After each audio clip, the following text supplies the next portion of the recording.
A battle-scarred K9 and his partner, a decorated sergeant, stand against a ruthless gang whose violence shakes an American city.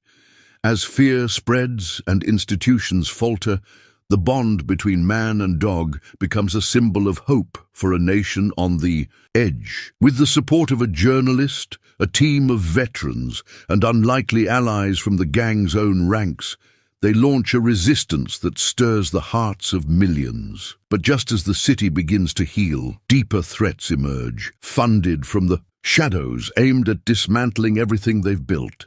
As the legend of the K9 grows beyond its streets, so does the danger. And now, the final fight may not be one of violence, but of memory. Will the legacy of loyalty be enough to hold the line, or will the echoes of war drown out even the strongest voice? Hold on a moment before we move forward. Let us know where in the world you're watching from. And if you're loving these stories, don't forget to hit subscribe. Tomorrow's episode is going to be absolutely mind-blowing. The morning light in St. Louis didn't so much rise as it crept in, pale, reluctant, as though it too felt the tension hidden beneath the city's quiet. Patrol sirens howled faintly in the background, far enough to be dismissed, but close enough to remind people they were never really safe. On the city's south side, beneath a stretch of power lines and sagging street signs, Sergeant Daniel Briggs stood with his boot against the curb, coffee cooling in his hand.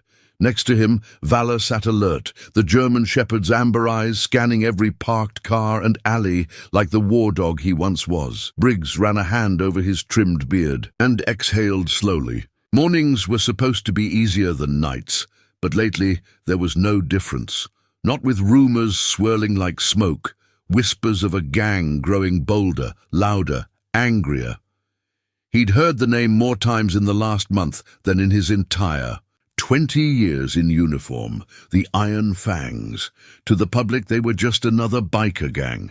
But to those who knew, who patrolled the streets and counted scars like badges, they were something worse, strategic, calculated, and spreading. A squad car rumbled past, the officer inside giving Briggs a nod of recognition before continuing. Valor didn't move, his ears twitching at the sound of a garbage bin tipping somewhere down the block. That's how Briggs liked it. No wasted energy, no false alarms. He reached down and scratched behind the dog's ear. "You ever get that feeling, boy," he murmured, "like the ground's about to crack wide open under your boots?" Valor didn't answer, but he didn't have to. His body stiffened a fraction of an inch, his nose lifting to the wind. Briggs followed his gaze to a row of boarded-up shops. Nothing moved. Still, he felt it, like a pressure in the air, like the electricity just before a lightning strike. The rest of the day unfolded in small, predictable ways. A school crossing where he waved to kids he didn't know by name, but recognized by lunchbox. A run-in with a street vendor who remembered Valor's name better than Briggs. The city was breathing, shallow maybe, but breathing. And that counted for something. But just after noon, while he ate a sandwich in the squad SUV with Valor curled beside him, the radio crackled with static, then a clipped voice. "Unit 7-2. Be advised, possible gang activity reported near McKinley. Warehouse, units in the area, respond." Briggs didn't hesitate.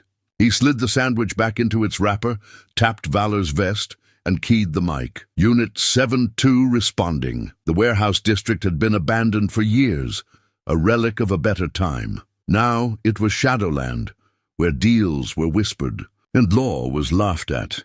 As Briggs pulled up near the chain-link fence, he killed the engine and waited. He didn't like rushing blind into anything. A figure moved inside the building, then two, leather cuts, emblems stitched across backs like declarations of war. Iron Fangs. Briggs's heart thudded, not from fear, but focus. The kind that comes from muscle memory and too many years of walking into rooms where no one wants you alive. He reached into the back seat, pulled Valor's harness tight, and opened the door. "Let's take a look." They moved as one, quiet, practiced. The concrete crunched beneath their feet, but not loud enough to matter. Through a broken window, he saw a stack of crates, open and lined with weapons. Not handguns, military grade, the kind that changed headlines. Then turned to Valor, gave a soft whistle, and together they walked down the hill. Quiet, steady, side by side, not as heroes, not as legends, but as the kind of souls a broken world needed most. Faithful and never forgotten. From sunup, crowds poured in. Families, veterans, school groups, survivors, volunteers from every corner of the movement. Some wore T-shirts with Valor's silhouette printed over the American flag. Others carried handmade signs that read, "We stand because he stood." The air buzzed with a kind of excitement that no longer came from spectacle, but from remembrance of what had nearly been lost and of what had been clawed back. One step, one voice, one loyal dog at a time. Briggs waited, behind the staging line, adjusting the silver clasp on Valor's special harness. The harness gleamed in the light, its leather trimmed with blue stitching, the same shade as Valor's eyes. Above the chest buckle, a new patch had been sewn. National Hero. "You good?" Briggs asked, kneeling beside him. Valor looked up, tail flicking once in acknowledgement. The dog's gait had slowed in the weeks following the capital ceremony, but his eyes were bright, his stance steady. He had aged, yes, but with the kind of dignity most men never reach. The procession began with a flyover, 4 jets from a nearby Air Force base slicing across the sky in perfect formation. As they passed, the crowd below erupted, hands raised, tears falling freely. Then came the military units, marching bands and honor guards. And then, at the heart of it all, came Valor. The crowd surged forward, cameras raised, children waving, flags. Briggs walked beside him, the two moving in perfect rhythm like always. But this wasn't like other walks. This was goodbye in motion, an open-hearted thank you that needed no words. Some people cheered, others wept. Veterans saluted, children reached out to touch Valor's side as he passed, mothers lifted toddlers to wave at him. All of it washed over Briggs like a tide. He spotted familiar faces in the crowd, Tanner and his Iron to Honor crew, standing shoulder to shoulder with police officers and city workers. Eli stood nearby with Marcus, both clapping, eyes fixed on their old friend. Nora filmed from the media booth, but her eyes were misted, her camera shaking with emotion.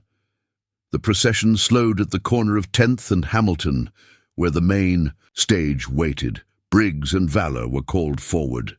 The mayor, her voice thick with feeling, spoke to the crowd. "We are gathered not just to honor a hero, but to remember what he taught us. That courage isn't loud. That strength isn't cruel. That loyalty, when it stands tall, can bring an entire city back to its feet."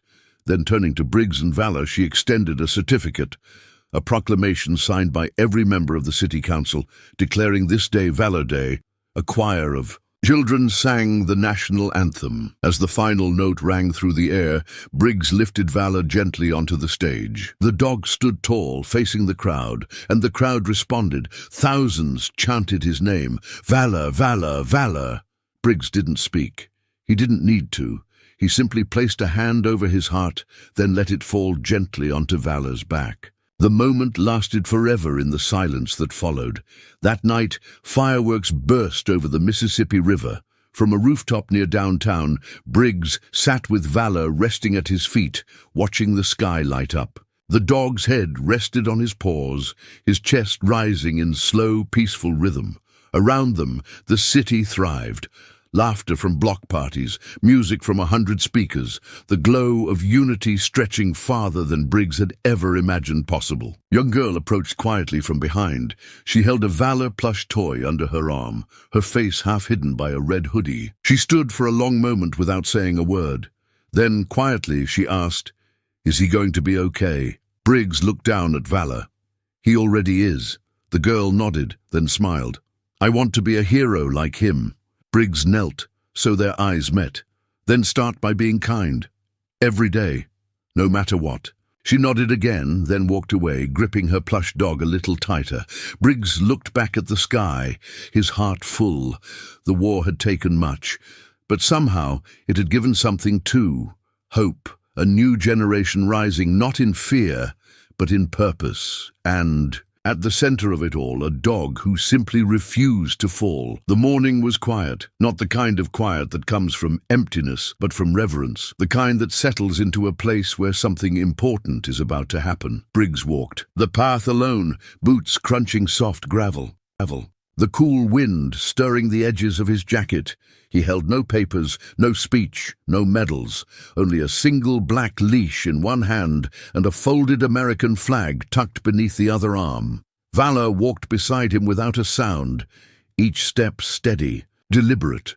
He didn't need commands anymore. They moved like two hearts tied to the same beat. The memorial had been built just outside the old city limits, on a hill that overlooked the place they had fought for. It was a long crescent of black granite panels, each one engraved with the names of those who had fallen during the uprising: officers, medics, civilians, teachers, even two former Iron Fangs who had died protecting a shelter during one of the final sweeps.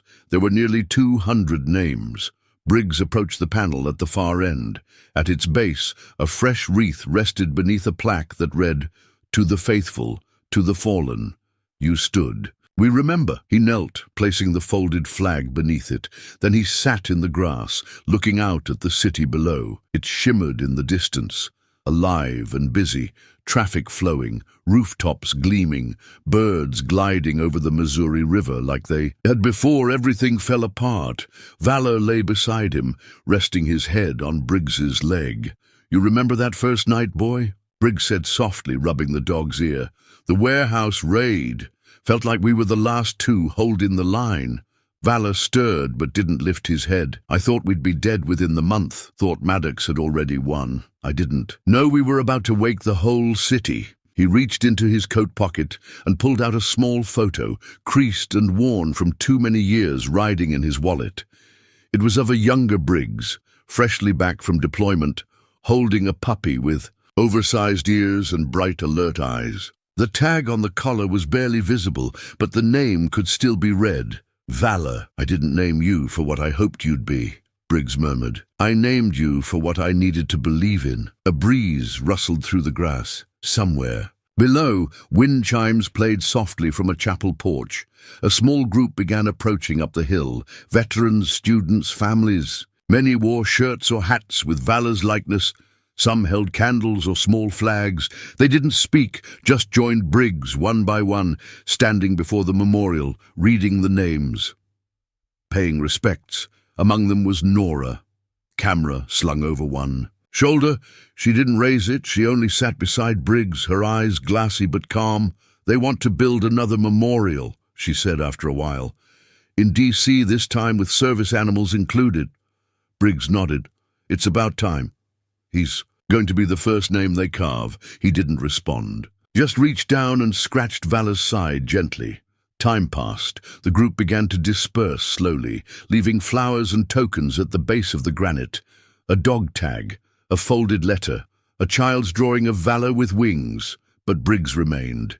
He thought about what came next, about the schools he was helping design, about the inner city centers Valor's fund had supported, about the international partnerships growing from his legacy, search and rescue units, therapy dogs for war zones, joint training programs between police and military canine teams. Valor's name had crossed borders, and Briggs had spent the past year chasing its echo across the globe. But this hill, this city, that would always be the heartbeat of it all. "I don't know how much time we've got left together," Briggs said quietly, "but I promise you this, old friend.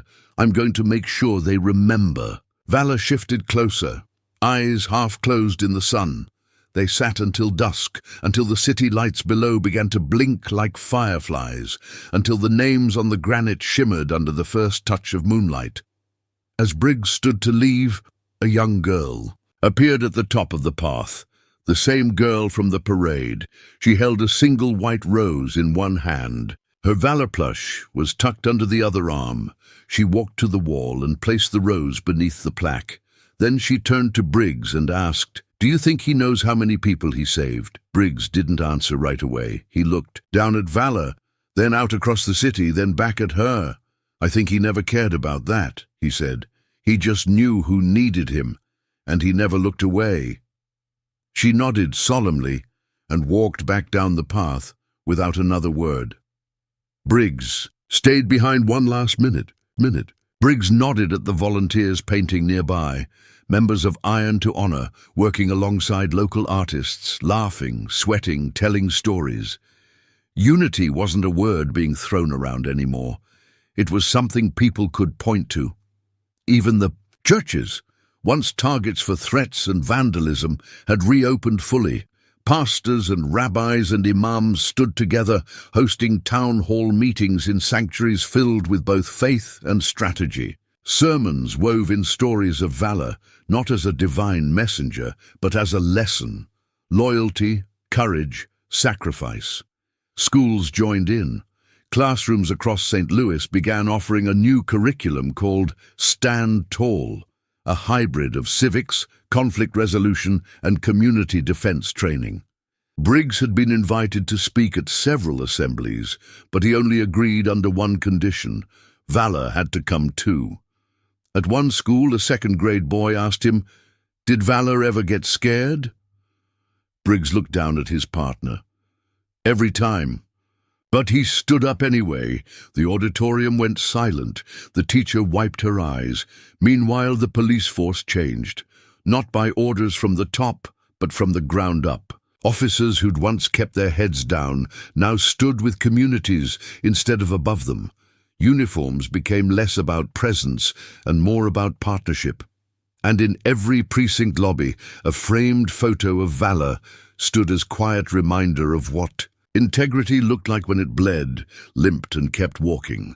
One officer, new to the city, said to Briggs, "I never knew what kind of cop I wanted to be until I saw what you two did." Briggs just smiled. "Then don't waste it." Even Red Rain's name began to fade, not from ignorance, but because exposure made them weaker.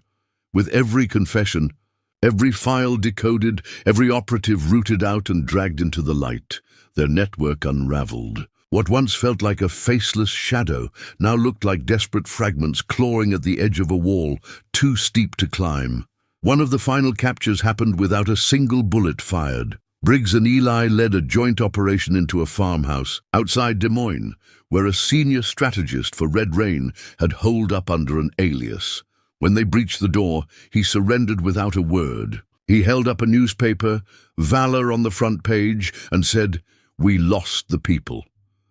Back in St. Louis, Nora released a final investigative series titled The Backbone of the Rebuild. It wasn't about conspiracy or corruption this time. It was about the janitor who reopened the community pool, the teenage girl who taught free karate classes on Saturdays, the retired trucker who turned his rig into a mobile book bus. She captured every corner of the city where hands built instead of broke, and through it all, valor was there. He attended festivals and funerals, therapy sessions, and elementary school fire drills. His fur had grayed along his neck. His movements weren't as fast. But when he walked into a room, every heart lifted. People began to call him the living monument.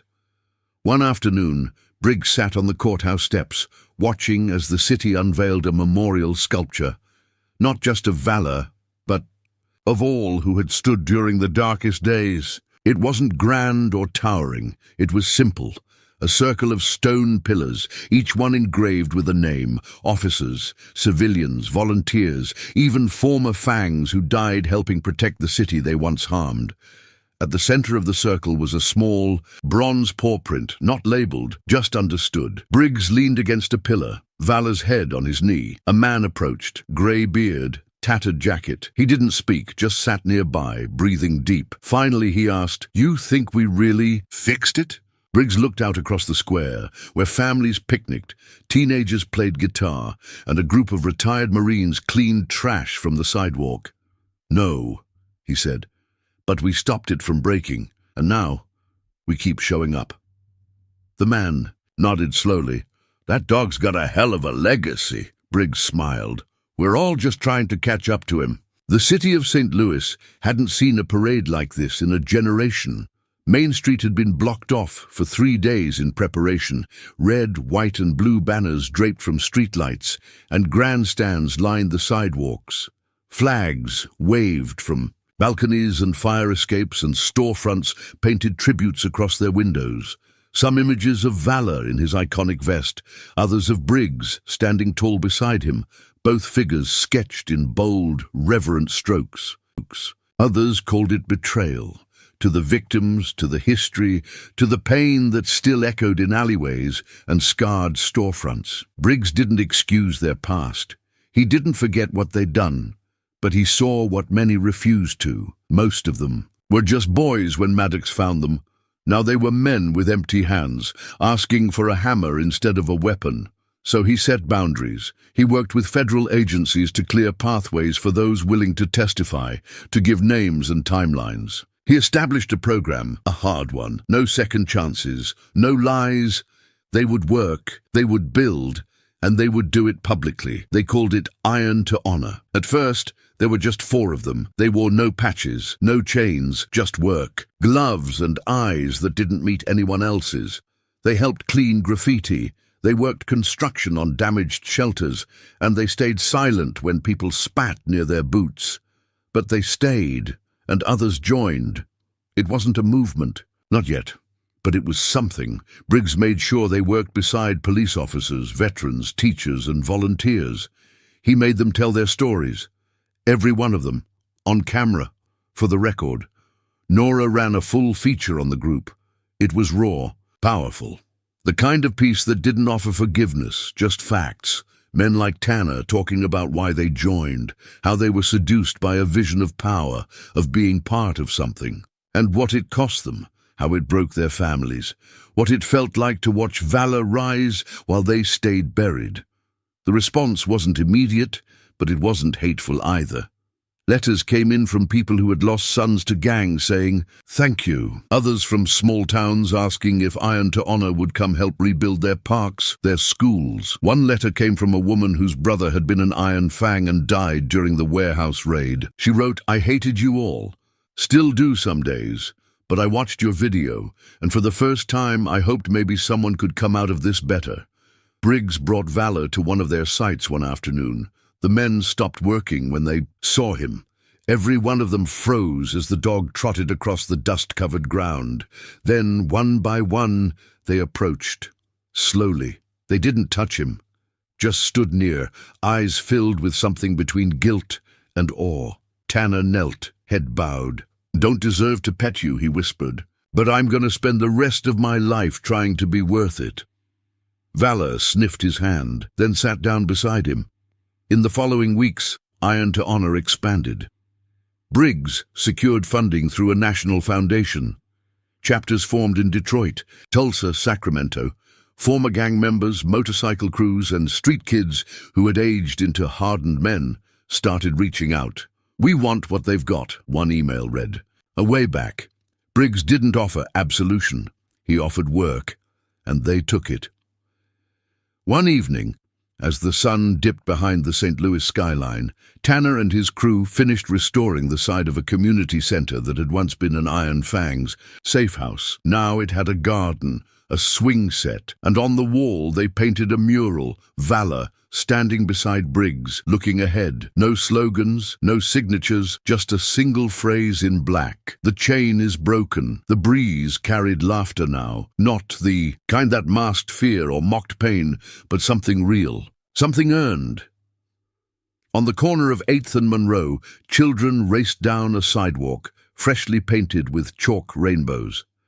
The scent of grilled food floated from nearby vendors, and old blues music played from a small speaker balanced in the open window of a barbershop. The city, for all its wounds, was alive again. Briggs walked among the crowd with Valor beside him, their steps slow, deliberate. Every few feet, someone stopped to shake his hand or kneel beside the dog to whisper thanks or snap a photo. Neither of them flinched at the attention anymore. It was part of life now. The mural on the wall behind the old train depot had been updated.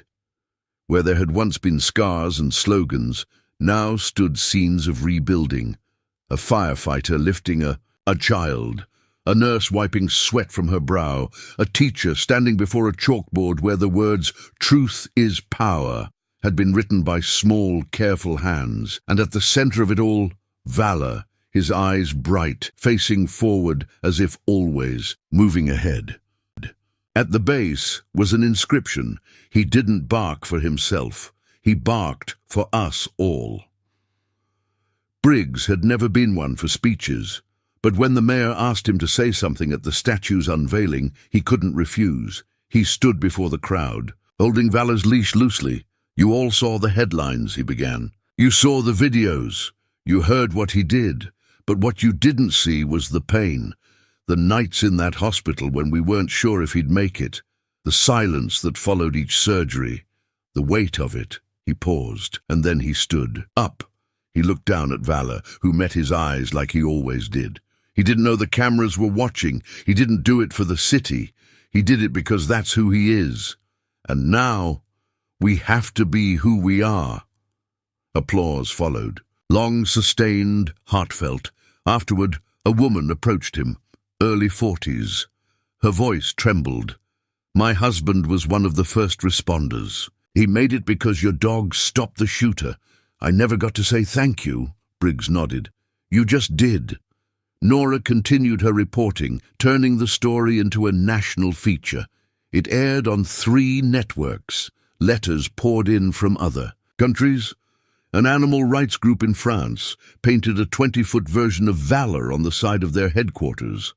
Schools in Texas named their reading programs after him. Even Washington, D.C. issued an official day of recognition, National Valor Day. At home, Briggs kept things simple. He repaired the old fence, refinished the porch swing.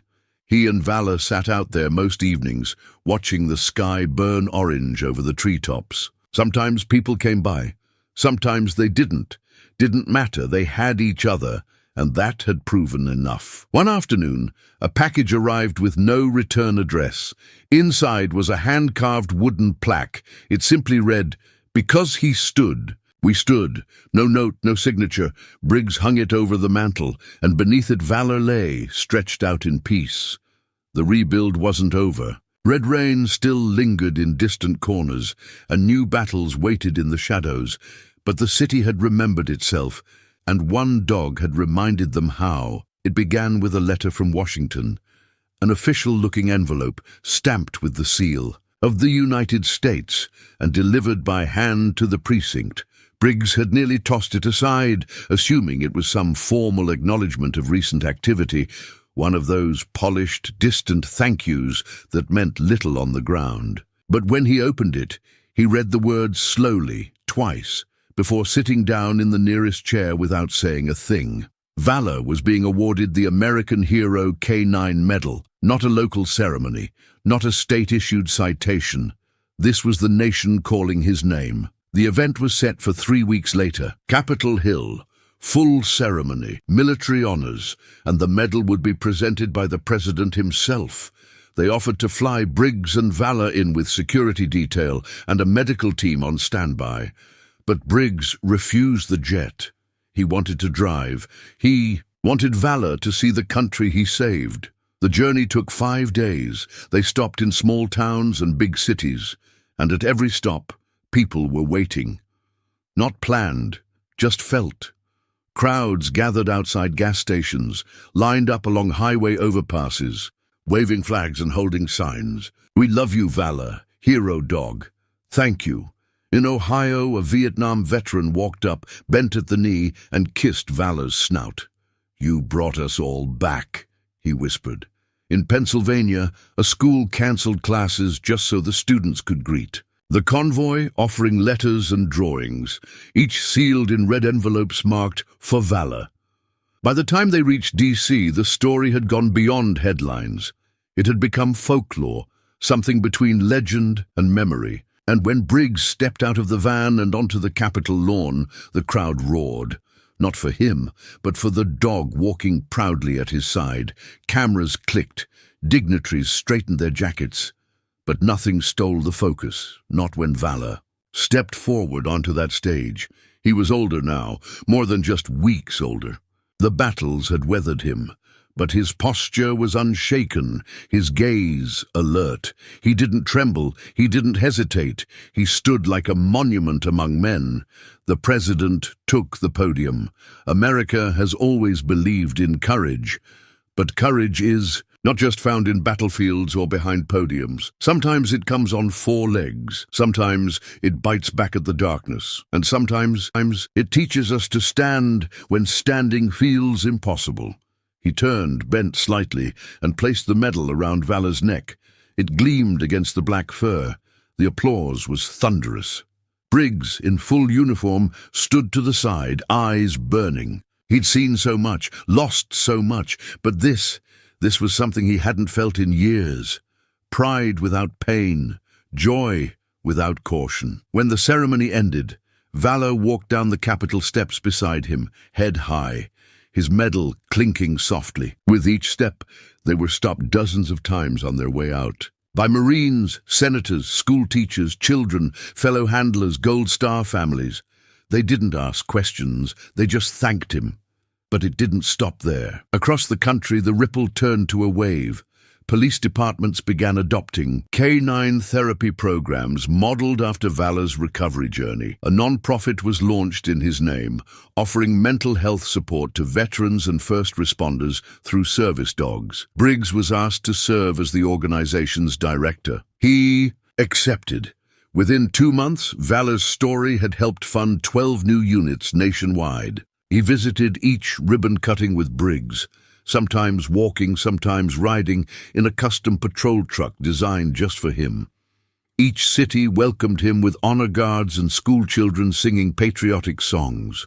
At one event in Kansas, a teenager approached Briggs, holding her prosthetic leg with pride. "I named it Valor," she said. "He made me brave enough to get out of bed."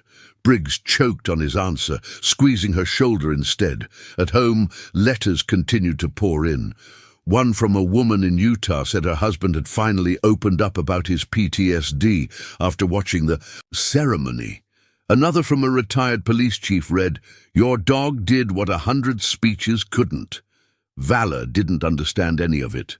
He only knew the warmth in people's hands, the smell of fresh paint on new buildings, the soft words whispered as children pressed their faces into his fur. He knew peace, and he carried it. One evening, weeks after the medal ceremony, Briggs took him to the top of a hill near their home, the place where they used to train before all the chaos began. The sky burned purple and gold. Birds moved in slow arcs overhead. Briggs sat on the grass, Valor beside him. "Never thought we'd see the other side of this, boy," he said. Valor rested his head on Briggs's knee. They sat there in silence, watching the world they helped save, and though the war still loomed in quiet corners, though Red Rain hadn't vanished, though the wounds hadn't all healed, there was no denying one truth. America had seen its hero, and he had 4 legs. A bite that never missed, and a heart that never stopped standing. It started with a letter slid under the precinct door. No envelope, no return address, just a single sheet of lined paper, the handwriting rough, all capital letters. It read, "We were wrong. We're done hiding. Tell Briggs we want to talk." Briggs read it twice, then showed it to Nora, who sat across from him, with a raised eyebrow. "Trap?" she asked. "Could be," Briggs replied, "but it's written in oil-stained fingers. Whoever wrote this wasn't trying to impress anyone." 3 nights later, the writer showed up. Tanner Holcomb, mid-30s, former Iron Fang, known on the streets as Diesel. Not high-ranking, but respected. He walked into the station on his own, hands raised, eyes hollow, from years spent breathing the fumes of violence and loyalty misplaced. He wasn't cuffed. Didn't resist. "Not here to make excuses," he said. "Just here to tell you we're tired of being remembered as him." Briggs watched him closely. You talking about Maddox? I'm talking about all of it. The hate. The stupid sense of honor twisted into something mean. That's not what we signed up for. Briggs sat back in his chair, arms folded. And what do you want now? Tanner hesitated. We want to fix it. Or at least stop running from it. I got others. Guys who walked away after Valor fell. They saw him fight, saw him survive. They saw the people show up, side by side. We want to do something with what we've got left. Briggs studied him for a long moment. You offering information? More than that, Tanner said. We want to help rebuild. It wasn't easy. Word spread quickly that former Iron Fangs were offering to cooperate. The public's reaction was divided. Some called it redemption, and an aching need to rebuild what they'd helped ruin. Briggs began organizing a program. No badge, no courtroom, just conversation, outreach. A place where redemption wasn't automatic, but possible. Valor attended every meeting, even limping. He carried weight none of them could match. And when one of the boys, barely 17, asked if it was true, if the dog had really saved the city, Briggs answered without hesitation. No, he said. He saved its soul. Weeks passed. Surgeries came and went. Valor's progress astounded even the most cynical doctors. The brace came off. His stride returned, slow, steady, noble, and one afternoon Briggs walked him through the neighborhood where it all began.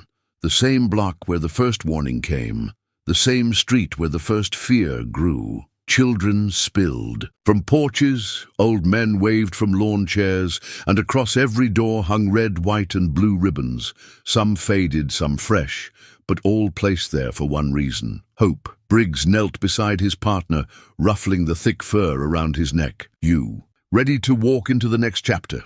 He asked. Valor leaned into him, and in that moment, with the wind brushing past them, Briggs knew. The war wasn't over. But for the first time, the path forward didn't feel like a battlefield. It felt like redemption.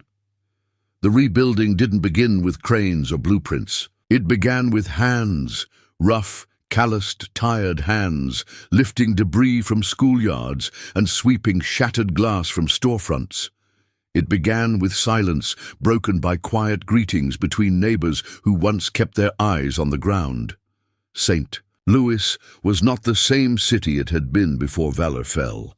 It had seen itself reflected in that dog's pain, and now it refused to forget. Briggs walked through the East District with a slight limp, a reminder of a wound from the firefight 2 weeks earlier. Nothing life-threatening, but enough to slow him down. Not that he minded. Everything in the city was moving slower now, not out of fear, but intention. Valor trotted beside him. No brace, no limp. The dog had healed faster than the doctors predicted. He wore his vest again, though this one was new, embroidered with silver thread, a gift from a group of veterans. It read, "Guardian of the Heartland." People stopped them on the street. A woman handed Briggs a bag of homemade jerky. "For your partner." A little boy ran up and hugged Valor, whispering, "Thank you," before running back to his mom, eyes wide with awe. They were building something, yes, but not just roads and walls. They were building each other back. It started small. A therapy program was founded, funded entirely by donations and manned by volunteers. It paired trauma survivors with trained service dogs modeled after Valor's recovery. Veterans, abused children, recovering addicts. They all found companionship in the wagging tails and steady hearts of their assigned animals. Briggs was asked to help oversee it. He didn't hesitate. He visited weekly, walking through the converted firehouse where the program had taken root. Inside, dogs trained alongside their future companions. Valor often accompanied him, demonstrating exercises, lying beside the most anxious newcomers, somehow understanding who needed him most. In one room, a former firefighter named Clancy, who hadn't spoken in 3 years, finally said his first words again while brushing a golden retriever. "They listen better than people," he muttered. Briggs simply nodded. In another part of town, an outreach program had started for inner-city kids, dog handling, obedience training, and patrol participation. A way to introduce responsibility through something simple: respect. The kids called themselves Valor's Squad. They wore matching jackets, they cleaned graffiti, and they walked old ladies home from bus stops. Briggs attended one of their Saturday patrols, watching as two young boys picked up a stray puppy, already calling him Junior. He chuckled. Just make sure he knows who to bite. Across the city, walls once scarred by gang tags were painted over with murals. Valor mid-leap, Briggs beside him, scenes of unity and resilience. Churches reopened their doors. Retired cops came back as mentors. The city wasn't healed, but it was healing, and in the center of it all, always, was Valor. The hospital that had once saved his life added a bronze statue at the entrance. It showed him standing tall, mouth slightly open, eyes forward. The city's interim mayor stood with a tremble in her voice as she addressed the nation. This dog, this soul, stopped a man who would have burned us all. We owe him more than words. Behind her, Briggs stood, one hand on Valor's collar, the other clenched at his side. Cameras flashed, reporters shouted, but none of it mattered. Because that night, in a quiet hospital room with the lights dim and the world outside celebrating, Briggs sat with Valor sleeping at his side. The storm was still far from over. Malenko was still out there. Red rain still moved in the shadows. But for one day, one perfect, painful, precious day, the city had won. Morning light broke soft through the windows of the recovery ward. The celebration had faded into quiet reflection. Streamers and press cameras were gone, but the weight of what had happened lingered like the echo of distant thunder. Valor lay curled at the foot of his bed, bandages replaced with lighter gauze, the fire damage healing slowly. He'd survived. Again. And this time, he'd done more than stop Maddox. He'd broken the grip of fear on an entire city. Briggs sat nearby, eyes closed, hands clasped together as if in prayer. Not to ask for more, just to say thank you. The door creaked open.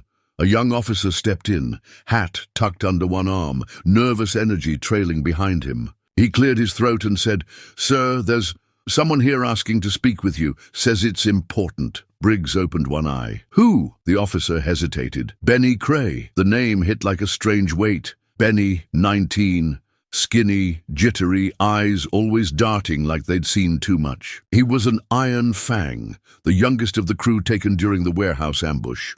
Barely a man, barely out of high school, yet somehow swept up into all this. "Bring him in," Briggs said. Benny entered slowly, hands cuffed, flanked by two guards who looked less annoyed and more protective, as if Benny was something delicate instead of dangerous. His eyes met Valor's first. He froze. "I thought he died," Benny whispered. Briggs shook his head. "He didn't. He doesn't."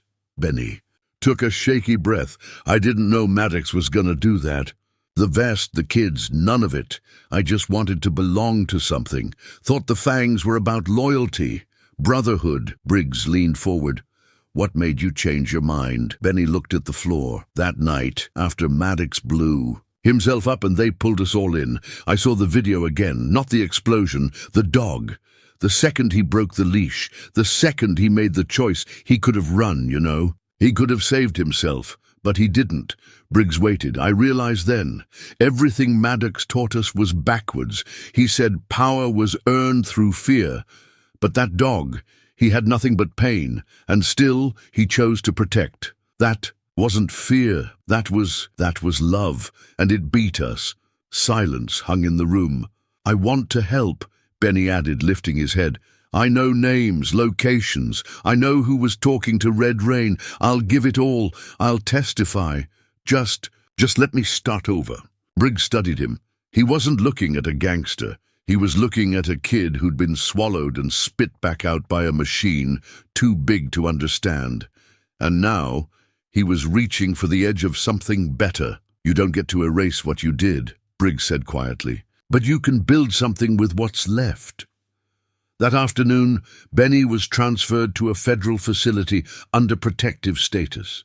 His statement began unraveling the deeper layers of Red Rain's infiltration.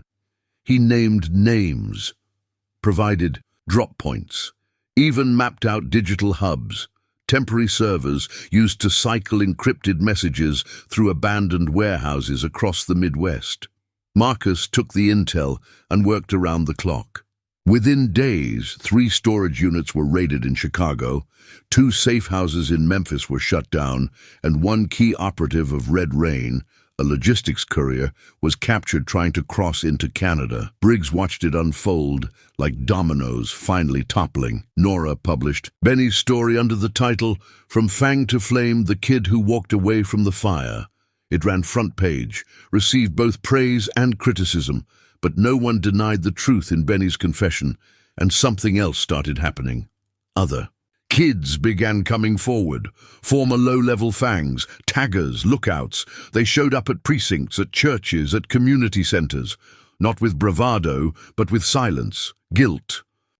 Not during his intake at the secure detention facility, not during questioning, not when presented with evidence from the terminal raid, surveillance footage, or even when shown the encrypted communications tying him to Red Rain operatives. He sat in the interrogation room like a man waiting out bad weather, calm, amused, as if the walls couldn't hold him.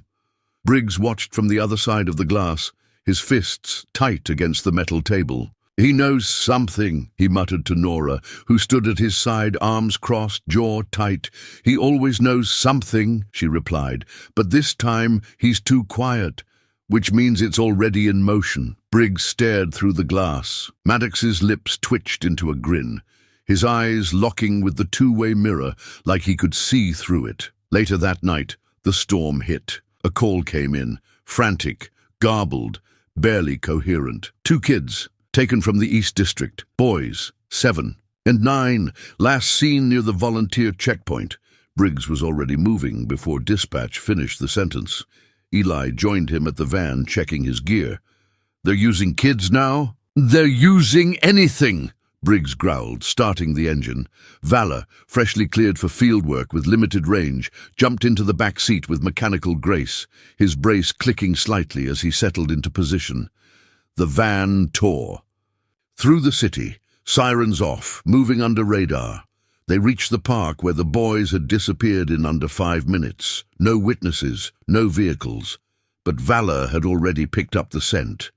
He led them across the playground, over the chain link fence, down into the utility corridor behind a row of boarded shops. Briggs followed close, heart pounding. The dog stopped at a service door, steel rusted ajar. Briggs signaled Eli. They breached. Inside was darkness and damp cement, the smell of mold and gasoline. Down a hallway behind a storage partition, the 2 boys sat, duct tape on their mouths, arms tied loosely behind them. No guards, no traps, just bait. Valor stayed with them as Briggs and Eli secured the area. When the boys were freed and the first words left their lips, Briggs's stomach turned cold. The man said, "If we don't go, the dog dies." "He had a phone," the younger boy whispered. "He said we were just the start." Back at the precinct, the call came through. It wasn't Maddox on the line. It was a voice with an accent.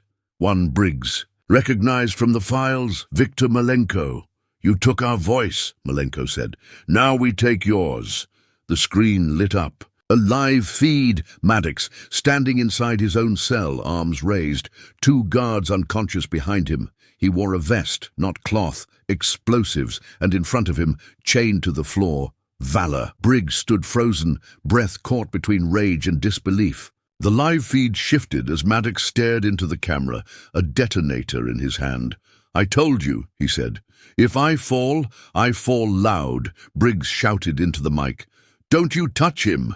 But Maddox only smiled. "This city made a mistake, Daniel. It chose a mutt over a man, loyalty over power. Now it gets to watch what loyalty buys." He stepped toward Valor, thumb hovering over the trigger. Then came movement. Fast, feral. Valor lunged. The leash holding him hadn't been secured fully. Maddox didn't know. But Briggs had. Days ago, he'd made sure Valor was trained to test his limits in case of emergency. And now that training saved them all. Valor launched himself forward, biting Maddox's wrist, the detonator flying across. The room. Chaos, alarms, a blur of light and panic. Briggs and Eli stormed into the facility, security protocols be damned. The door to Maddox's cell was half blown, the inside scorched. Smoke billowed out. Inside they found Maddox on the ground, bleeding from the neck, stunned. Valor stood over him, burned, coughing but alive. Briggs dropped beside him, pulling him close. "You did it," he whispered. "You stopped him." Valor didn't move much, just rested his head on Briggs's arm. Maddox, gasping, tried to speak. His mouth moved, but no sound came. Blood pooled beneath his collar.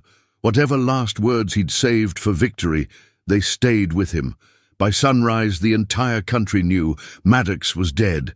The children were safe, and Valor, again, had saved more lives than most people would in a lifetime. At a press conference held on the precinct steps, a freight door exploded outward, metal shrieking as it peeled from its frame. A black armored truck, one not on any radar, roared through the opening. Its tires screamed across the cement, spewing debris. Gunmen hung off the sides, masks over their faces, weapons drawn. Red Rain's muscle had arrived, not late, but timed. Perfectly. Briggs dove behind a forklift, bullets shredding the crate where Maddox had stood moments earlier. Valor stayed tight at his side, instinct carrying him away from open fire. Eli cursed through the comms, already repositioning behind a stack of pallets. "We're breached, repeat, we've got heavy breach." "Contain and hold," Briggs shouted. "Maddox is in transport. Focus on the shooters." Gunfire lit the dark like strobe lightning. Agents returned fire from every angle, but the Red Rain soldiers weren't random thugs. They moved with discipline, two providing cover while the others advanced. Eli dropped one with a clean headshot, then another with a shot that clipped the man's knee and sent him crashing into a rail of steel bars. Sparks flew. Screams echoed. Briggs saw Marcus take cover near the van, clutching a shoulder wound, blood darkening his coat. "I'm hit, but it's not deep," he growled through gritted teeth. "They're aiming for the tech van. They want the data." "Negative," Briggs barked. "Secure that server," he motioned to Valor. "Stay." Then he moved. He sprinted low and fast, dodging over a broken conveyor belt, bullets clanging against rusted steel inches from his back. Reaching Marcus, he dragged him behind the wheel well and pressed a tourniquet from his vest onto the wound. "You, stay down." "Like hell I'm gonna miss this," Marcus muttered, already trying to sit up. Briggs turned and saw it, a Red Rain operative sprinting toward the comm van, an incendiary device in hand. Time slowed. He reached for his sidearm, raised it, fired twice. The first shot missed, the second hit center chest. The attacker fell backward, dropping the device inches from the van's front bumper. Then silence. Not real silence. Gunfire still cracked nearby. But a moment where everything shifted. The Rain forces began retreating, calling out in a language Briggs didn't recognize. Maybe Russian, maybe something older. They vanished as fast as they'd come, disappearing into the darkened river docks. But they'd made their message clear. This wasn't just about Maddox. This was about erasing every piece of resistance the city had built. From the dog to the data, Briggs stood over the body of the fallen operative. In his jacket pocket he found a patch, stitched with a serpent eating its tail. The symbol of Red Rain. No name, no rank, just ideology. Valor limped to his side, his brace torn at the edge, but he stood tall. Blood smeared his jaw, someone else's, not his. Briggs looked at him and nodded once. "You earned that vest 100 times over." Nora emerged from the far side of the chaos, coughing from smoke. She held up the server drive. "It's safe, got all the communications, the funding trails, even encrypted memos from Malenko." "Good," Briggs said. "Let's burn them with the truth." Paramedics arrived. Officers secured the scene. But the tension didn't lift. Not really.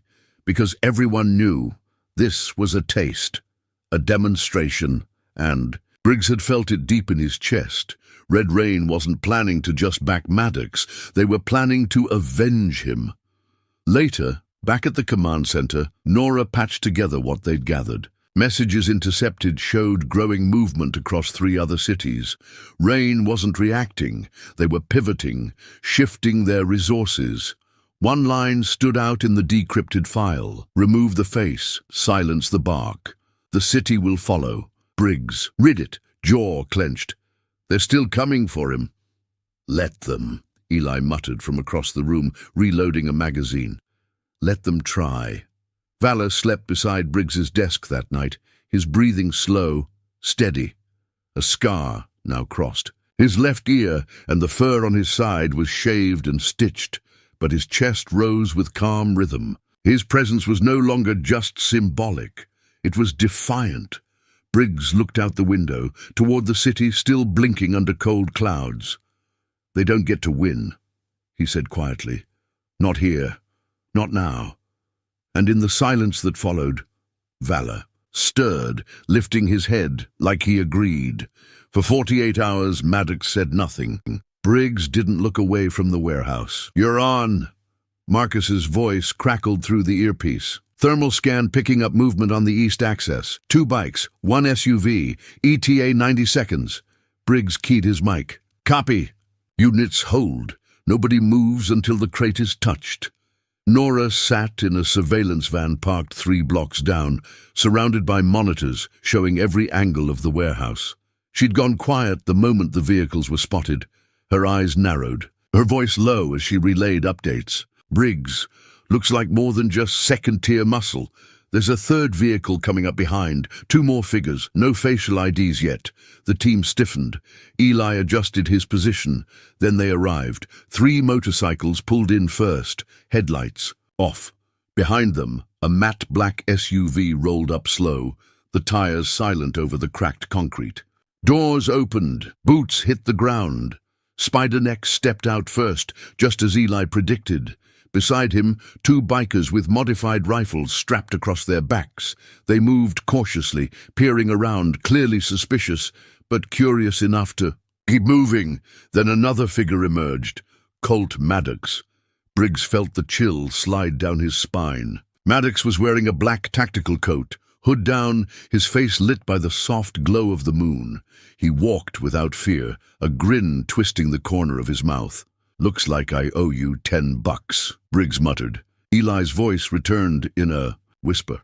Never thought he'd show. You want the shot? Briggs narrowed his eyes. No, let him come closer. We want them all. Maddox and his crew approached the shipping crate at the heart of the warehouse. It sat open, filled with decoy. Weapons, replica rifles, dummy explosives. Enough to bait, not enough to use.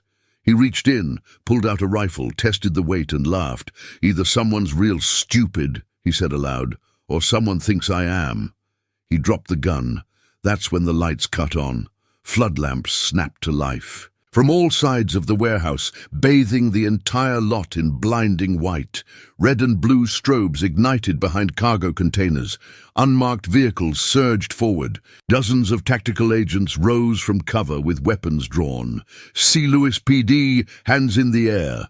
Briggs moved in from the shadows, pistol raised, voice steady. It's over, Maddox. Maddox didn't flinch. He looked around, then grinned. Well, I'll be damned, he said. You actually got the city to stand up. Spiderneck reached for his weapon. Valor's bark cut through the night. From behind Briggs, the German shepherd charged, armored, low and fast. He launched, teeth sinking, into Spiderneck's arm, just as the man raised his rifle. Both went down in a tangle. Eli moved fast, disarming the second biker. Agents swarmed. Maddox didn't run. He just stood there, staring at Briggs as chaos erupted around them. You think this is victory? Maddox hissed. You have no idea what you've stirred. Briggs stepped closer, eyes burning. No, you have no idea who you tried to break. Then Valor stood at his side, bleeding from a shallow cut, but standing strong. Maddox looked down at the dog. You again, he said softly. Briggs nodded to the agents. Cuff him. As they hauled Maddox away, a roar erupted from inside one of the vans. Cheering, not from the police, from civilians, from volunteers who had watched it all through live feeds. Some cried, some saluted. Briggs knelt beside Valor, inspecting his side. "You're one stubborn miracle," the dog wagged once. Later that night, back in the war room, they reviewed everything. Documents seized, communications logged. Nora's next piece was already forming in her mind. But Briggs, he stood silently at the center of it all, the weight of the night settling into his bones. Maddox had fallen into the trap. But the war wasn't over. It was just entering the next phase. And now, Valor was no longer just a survivor. He was the blade. The air inside the old city warehouse was thick with powder residue and the scent of sweat-drenched concrete. Outside, distant sirens howled as if mourning the chaos still unfolding beneath the floodlights. It was supposed to be a clean takedown, a trap set with precision, baited with lies sharp enough to slice through the Iron Fang's confidence. And it worked, at first. But the storm had no interest in precision. It broke loose the moment Maddox was taken into custody. From the far end of the warehouse, a burner phone slid through his mail slot in the middle of the night. No caller ID, just one incoming video. He hit play. Maddox stood in a dark room, face partly obscured, arms folded. "Cute story you're telling out there," he said, voice slick with venom. "But you're not the only one who knows how to inspire. You made him a hero, so I'll make him a martyr." The video cut out. There was no timestamp, no location, just that threat. Maddox wasn't hiding from exposure. He was feeding off it. Back in the war room, Marcus ran diagnostics on the phone. Dead end. Rerouted through 5 different countries. No traceable ping. He's got resources, we don't. Briggs rubbed his temples. "We don't need to trace the signal. We know what he wants. He's coming for Valor." Security around the hospital was doubled overnight. Armed guards at every door. Rooftop surveillance. Briggs stayed in a cot outside the ICU, his weapon under his coat. Valor sleeping behind triple reinforced glass. And still the crowds came. Every day people gathered, praying, drawing, singing. Children left handmade collars.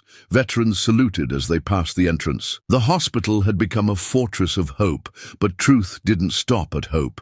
It kept digging. Nora released a second report, this time showing intercepted communications between Red Rain's inner circle and city officials, including foreign bribes, and leaked court transcripts. One line caught Briggs's eye: target the symbol, cripple the spirit, collapse the line. It wasn't about money, it never had been. It was about control through fear. The report exploded.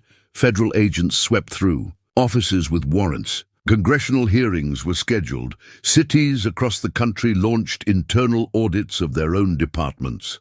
And in every one of those places, someone asked the same question: what would Valor do?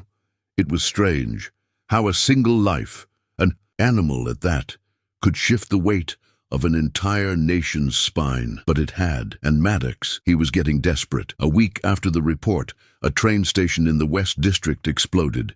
No deaths, thankfully. A warning, not a kill. But the signature was clear. Spray paint on a shattered pillar read, "Rain falls when the people rise." Red Rain's message was shifting, their desperation showing. They were losing control of the story. Because now the country knew who they were, knew what they wanted, and they were choosing Valor instead. In the ICU, Briggs sat beside his partner, reading one of the letters sent from across the world. This one was from a retired soldier in Montana. It said, "I don't go out much since the war, but I put on my uniform again last Sunday, just to salute the flag, just because of your dog." Briggs folded the paper slowly. He leaned in, his voice soft. "You hear that, boy? You're waking more people than I ever could." Valor stirred, eyes heavy but aware. Outside, the city lights burned brighter.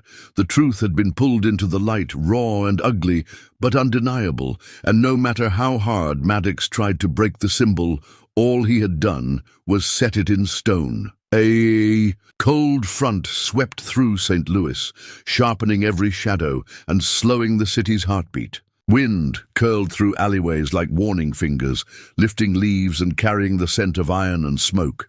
Briggs stood alone in the parking lot behind the old grain warehouse by the river, the air biting at his face. Across the cracked pavement, a convoy of unmarked vans idled, their headlights off, their engines soft like growls. This was it. Operation Broken Chain. They'd spent weeks assembling the trap. Every move was calculated. The arms deal, entirely fabricated, had been planted through a series of fake online exchanges and whispers inside biker circles. Marcus had designed the digital breadcrumbs with surgical precision, feeding disinformation to Iron Fang's informants, and letting the right ears catch just enough of it to bite. A shipment of black market weapons from Eastern Europe, set to arrive in St. Louis by cargo truck, would be housed at this very location, unsecured, high value, untraceable, and ripe for the taking. Briggs didn't expect Maddox himself to show, but they knew someone would. Eli crouched nearby, checking the sight on his rifle one more time. His breath puffed white clouds into the air. $10 as they send their second in command. That guy with the spider tattoo on his neck. Flashbangs went first, light and sound crashing through the steel shadows. Yells followed, confusion. One guard fired blindly before being disarmed by a swift blow from Eli's rifle stock. Another tried to run and was tackled by a volunteer. It wasn't war, it was execution, methodical, controlled, precise. Within 5 minutes, the guards were zip-tied and silenced. Then came the real discovery. Inside the second crate weren't just guns. There were blueprints, tactical plans, communications from overseas. Briggs stared at them, his gut tightening. Red Rain. He flipped through the documents, heart pounding. Foreign characters, targets highlighted in red, not just St. Louis, New York, Dallas, San Diego. This was bigger than we thought, Marcus muttered, scanning the same documents. This wasn't just gang expansion. This was phase 2 of something. Global. Red Rain's feeding them logistics, Briggs said. Maddox was just the tip of it. And then a voice crackled over the open comms channel. "You're too late, Briggs. Maddox." Briggs froze, eyes scanning the dark. Eli raised his weapon. From the far end of the terminal, a black SUV peeled off into the distance. Gone before. They could reach it. But Maddox had been there, watching, smiling. They hadn't stopped the threat. They'd only just uncovered it. Back in the garage, hours later, Briggs laid the new evidence across the table. Valor, awake and alert in a padded bed nearby, lifted his head and stared at him. Briggs nodded. "We're not just saving a city anymore, partner." He looked at the maps. "We're stopping a war."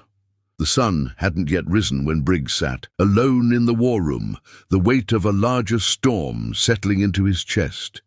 The air was thick with the metallic scent of old blood and printer ink. He'd spent the past hour staring at a map that now extended beyond St. Louis, lines connecting, dots across the entire country. And each dot had something in common. Activity linked to the Iron Fangs, yes, but deeper than that, coordinated anomalies. Subtle shipments, private flights, coded bank transactions through foreign proxies. Maddox hadn't just built a gang. He was working with something older, darker, and far more calculated. Red Rain. The name had come up buried inside one of the USB drives seized during the raid on the terminal. Most files were encrypted, but Marcus had managed to crack a few. What he found made the room go silent. Red Rain wasn't a group. They were a doctrine. No names, no leaders, just cells, funded through oil fronts, fake charities, digital coin. Trails. Their purpose wasn't money, it was collapse, not through missiles or bombs, but through corrosion, schools, media, police, patriotism itself, and the Iron Fangs were just their most violent arm. Briggs felt the nausea return, the same kind he used to feel before a mission overseas. But there was no sand under his boots now. This wasn't Afghanistan. This was home. Eli and Nora entered quietly, both still in the same clothes from the night before. "You see the names?" Nora asked, dropping a manila folder on the table. Briggs flipped it open. Mayors, councilmen, 2 judges, even a high-ranking transportation officer. All had connections, phone calls, emails, silent meetings, with people now confirmed as Red Rain operatives. They weren't just infiltrated, they were compromised. "This is treason," Briggs muttered. "No one's going to call it that," Nora replied. "They'll call it politics, donations, coincidences, until it's too late." Marcus entered last, holding a laptop under his arm and a look that said he hadn't blinked in hours. "Got a hit on something." He plugged into the projector and clicked through surveillance footage pulled from an airport near the Arkansas border. A private jet, no insignia. 2 men stepped out. One of them was Maddox. The other, unfamiliar, older, military posture, foreign suit. "Name we got is Victor Malenko," Marcus said. "Former GRU, vanished 10 years ago, resurfaced in war zones under a dozen aliases. Now he's here." Briggs folded his arms, and Maddox brought him in. "Malenko funds chaos," Marcus continued, "and he doesn't show up unless the next move is already set in motion." Nora leaned in, "Which means we're on the clock." A heavy silence filled the room. Outside, the city moved like it always did. School buses rumbled, shops opened, people smiled, completely unaware their city had become a chessboard in a war no one had officially declared. Briggs stood and walked to Valor, who was now moving freely on 3 legs, the 4th still braced, but improving. The dog's eyes tracked him with perfect clarity. "I need you to heal faster, partner," he whispered, kneeling beside him. "Because we're about to hit something a lot bigger than we planned." They doubled the watch patrols across every district. Nora's expose was released early. It sparked immediate reaction. Protests, resignations, demands for investigations. One of the judges listed in the file was arrested within hours of its publication. Another fled the state. But the most important piece didn't move. Maddox, too, stayed quiet. No new attacks, no messages, as if he'd simply vanished. That silence was the loudest part. On the 4th day, Briggs received a package, no return address. Inside was a single object, a severed iron fangs patch burned around the edges. A warning, or a message, one that said Maddox had abandoned his own crew, no longer hiding behind symbols, no longer playing games, just waiting. That night Briggs called in an old favor. He met with a man named Joseph Keegan, a former intelligence liaison, now buried in federal paperwork and armed with far too much classified knowledge. They met in a parking garage 2 cities away. The air smelled of oil and wet concrete. "I shouldn't be here," Keegan said. "You know that. And I shouldn't be leading a civilian militia," Briggs answered. "But here we are." Keegan handed him a flash drive. "You didn't. Get this from me. But if Red Rain's involved, you need to know what they're capable of." Briggs took it, pocketed it, and nodded. "Thank you." Back at the war room, the contents of the flash drive stunned everyone. Blueprints for staged blackouts, false flag shootings, propaganda videos ready to release in targeted cities, all pre-recorded, subtitled in multiple languages. One folder labeled Eagle's Fall was locked behind 5 encryption layers. They didn't have the tools to crack it. Not yet, but the pattern was clear. Valor had been a symbol. Now he was a target, and whatever came next would make the fall from the hotel look like an opening move. As dawn broke, Briggs looked at his team, his city, and the wall of evidence now, stretching past their understanding. "This isn't just about fighting a gang anymore," he said. Nora finished the thought for him. "It's about saving the country from forgetting who it is." The city wasn't sleeping anymore. Not after the names were published, not after the masks came off. Councilmen, judges, even a deputy mayor, all now under public fire, their faces splashed across every news network. Briggs watched the coverage from a bar just south of Market Street, the old kind with sticky floors and TVs hanging like relics from a better decade. Every screen showed the same montage: police raids, press conferences, Maddox's face framed in red, and beneath it, one word: traitor. Nora sat beside him, nursing black coffee like it was bourbon. "You realize what we did, right?" she said. "We ripped the rot out in daylight. That's never supposed to happen. Not in this country." Briggs didn't answer. He was staring at the television, where an image of Valor filled the screen, standing with a brace on his hind leg, head high, surrounded by schoolchildren who had visited the hospital earlier that morning. They were holding hand-painted signs. "Stand strong, Valor. We love you. Never back down." He could hardly believe it was the same dog he'd carried out of that wreckage. When the broadcast shifted, it wasn't a mayor or a general speaking next. It was a child, a boy with a cleft lip and a Valor t-shirt. In his soft, unshaken voice, he said, "When I get scared now, I think about Valor. If he didn't give up, I don't have to either." That hit harder than any bullet ever had. Briggs stepped outside for air. The street smelled like rain, even though the sky was dry. Across the avenue, a group of volunteers hung a mural on a brick wall, 12 feet tall, showing Valor in mid-run, dust flying behind him, eyes focused. The words underneath read, "Loyalty never breaks." Valor was everywhere now, on flags, jackets, coffee mugs, tattooed on arms of veterans, painted on the sides of patrol vans. He wasn't just a dog anymore. He was defiance, and Maddox saw it too. That night, Briggs received a message. Word spread faster than bullets. The dog didn't die. Neither will we. Inside the hospital, nurses took turns keeping Valor company when Briggs was gone. One played him old radio shows. Another read letters from children. A third simply held his paw when the pain seemed too much. But he held on, and with each hour that passed, Valor did what Maddox couldn't understand.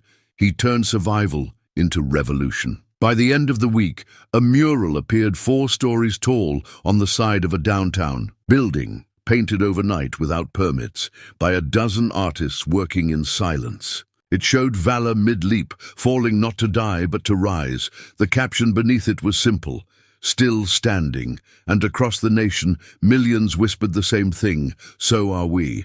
Valor could walk, not far, not fast, but on the 7th morning. After the fall, with his body stitched and braced, he pressed his paws to the tile floor and stood. A quiet gasp filled the hospital room. The vet tech who had been adjusting his IV froze, blinking back tears. Outside the door, a nurse called for Briggs, who rushed in like the hallway had caught fire. He stopped at the threshold, stunned. Valor's legs trembled, bandaged and thin, but he stood, head high, eyes focused.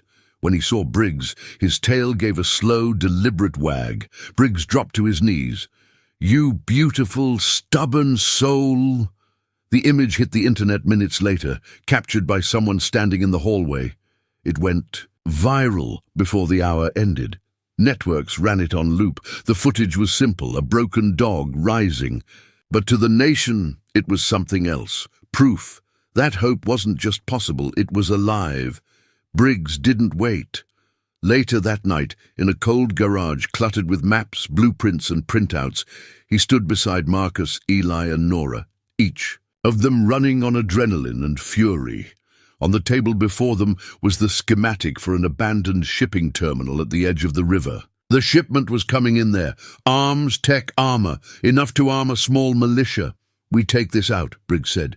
"We cut their legs off." Marcus traced a line from the train yard to the terminal. "Our source inside said it arrives. Friday 2 a.m., 3 transport crates. Offload team of 6. Likely guarded by a dozen more from Iron Fangs. Maddox may show. He's not the type to sit out something this personal." "He's not," Briggs agreed. "He wants to make a statement." "So do we," Nora said. Eli leaned forward, tapping on the old drainage tunnel beneath the terminal. "Access point brings us in under their radar. No guards, no cameras. We strike from below." Briggs looked at each of them. "We do this. Clean. No blood unless it's forced. We're not them," they nodded. The next 3 days blurred. Plans were finalized. Teams assembled. Volunteers trained in silence. Surveillance drones swept the perimeter of the terminal, capturing schedules and guard patterns. Briggs barely slept, checking on Valor during every break. The dog rested under careful supervision, eating small meals, regaining strength. On the second night, Briggs brought him a patch, a small, custom-stitched emblem with his name and the word Guardian. He clipped it to Valor's recovery vest. "You earned this more than any man I ever knew," he whispered. The war room was humming. By Thursday, Nora had her expose queued, scheduled for release exactly 2 hours before the raid. It would name every city official found in the gang's pockets, complete with evidence. Not just blackmail, not just bribes, treason, a system cracked from within and now exposed. Briggs pulled on his tactical vest, checked his sidearm and looked over the blueprints one last time. "They expect fear," he said. "Let's bring fury." Midnight came. The team moved in silence through the tunnels, each step echoing faintly off the damp concrete walls. Above them, the city slept, unaware of the war crawling beneath its streets. Briggs led, Eli at his right, Marcus behind with comms, and 2 former SWAT members in the rear. No one spoke. Every heartbeat was a drumbeat, counting toward collision. They reached the underbelly of the terminal. Briggs signaled halt. Above them, voices, engines, boots on metal. The crates had arrived. They waited for confirmation. 10 guards, Marcus whispered into the earpiece. "Maddox not visible yet." No. Sign of explosives. Briggs gave the signal. They rose like phantoms. Outside the ICU window, news vans lit up the night. The retaliation had come, but Maddox had made a mistake. He thought he broke the city. All he'd done was give it a reason to fight harder. The nation held its breath. In a sterile hospital room, tucked away behind layers of security, Valor clung to life. Machines beeped steadily, each tone marking another second the dog refused to let go. News crews camped outside the building.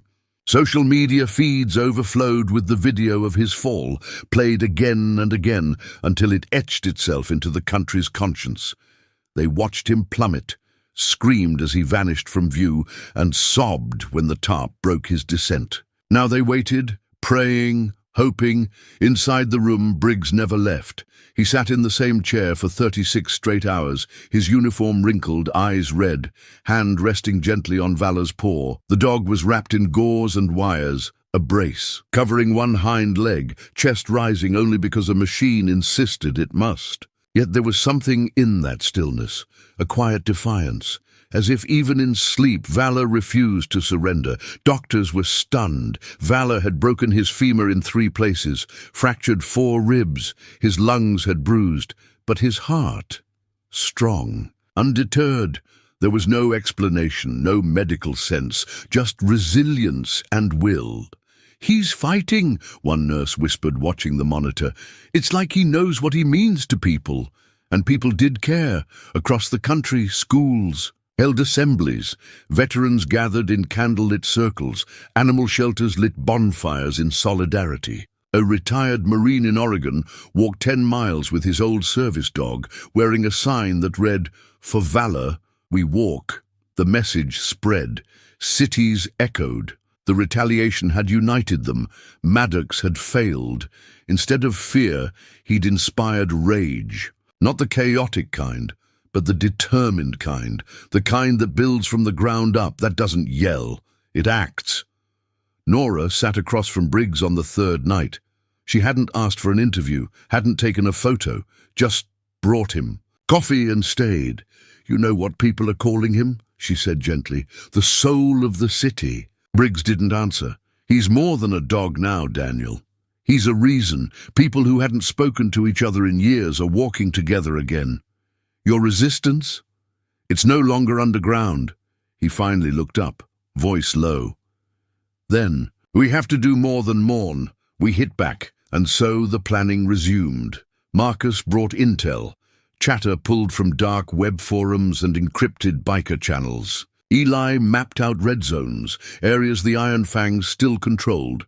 Nora drafted a full exposé, targeting local officials who had turned a blind eye to the gang's rise. The time for defense had passed. Meanwhile, Briggs received visitors, officers, soldiers, strangers. They came not to talk, but to look through the glass at the K9 fighting for breath. They left behind letters, patches, medals, tokens. One night, a 7-year-old girl arrived with her grandfather. She pressed a small stuffed dog against the window and whispered, "Please wake up, Mr. Valor." By the 4th day, a miracle. Valor's eyes opened, not fully, just a flicker, but enough. Enough to make Briggs leap to his feet, his voice breaking. "That's it, boy, come back to me." The doctors confirmed it. Consciousness, reflexes returning. The ventilator might be removed in 24 hours. And the news? It erupted. Cable anchors cried. Commentators called it divine. Even the president released a statement calling Valor a symbol of the very best in us. But for Briggs, it was personal. That night, while Valor drifted in and out of sleep, Briggs stepped into the hallway. Eli and Marcus were waiting, both silent. "He's not out of the woods," Briggs said. Eli nodded. "But we are, because now the people believe." Briggs looked out the hospital window at the flood of candles glowing along the sidewalk. "Then we make it count." The war room returned to life. Intel confirmed a new shipment, guns, explosives, body armor, headed into the city within 72 hours. The Iron Fangs were preparing for something massive. This wasn't street level anymore. This was warfare. But now Briggs had numbers, had momentum. Volunteers were flooding in, former cops, disillusioned bikers, ex-soldiers. They didn't want fame. They wanted to fight back for their neighborhoods, for their kids, for Valor.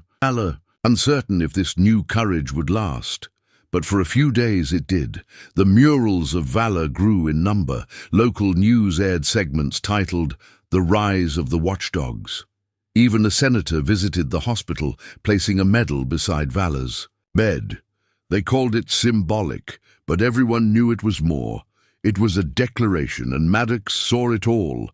He watched those news segments in silence, gripping the arms of his chair until his knuckles went white. Valor's image had become a flag, a face of resistance, not just to him, but to everything he believed in. Fear, control, silence. He needed to make the city feel small again, needed to shatter their new illusion of power. He chose broad daylight. Jefferson Park was hosting a community togetherness day.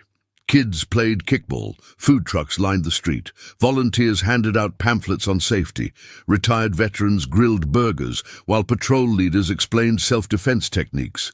A small stage had been set up. A banner above it read, "Stand strong, stand together." Briggs stood near the stage, watching Nora interview a mother who had joined the neighborhood patrols with her teenage son. He smiled for a rare moment, even as fatigue pressed deep into his bones. Behind him, Valor's absence was felt, like a missing breath, but Briggs had to believe his partner would pull through. Then came the roar. Motorcycles, loud, aggressive, dozens. Briggs turned, his eyes narrowing as the first Iron Fang's rider peeled around the corner, his tire kicking up gravel. Then another, then a third. They came not as shadows, but a parade of arrogance. The crowd started murmuring. Someone screamed, "Get everyone back!" Briggs yelled, motioning to nearby patrol volunteers. Too late! The bikers surged into the park, revving their engines and circling like wolves. Panic broke. People scattered, tripping over strollers, clinging to loved ones. One of the riders tossed a canister. Smoke exploded in thick plumes, coating the air with a bitter sting. And in the chaos, Valor was taken. Briggs heard it like a gunshot. Somewhere behind the food trucks, a van screeched. A cry, not human. He sprinted. Too many people in the way. Too many screams. By the time he got there, the van was already pulling off, tires screaming as they tore through the curb. The door hung open just long enough for Briggs to see it. Valor, struggling in the grip of two men, his legs kicking, teeth snapping, a muzzle strapped tight around his snout. "No!" Briggs roared, sprinting into the street, weapon drawn. But The van was gone. Only the tire marks remained. They had taken his partner. Back at the makeshift command tent, Nora found him staring blankly at the map wall, his knuckles bloodied from punching a steel cabinet. She said nothing at first, just stood beside him as the footage began flooding in. It was streamed on every platform. Maddox made sure of it.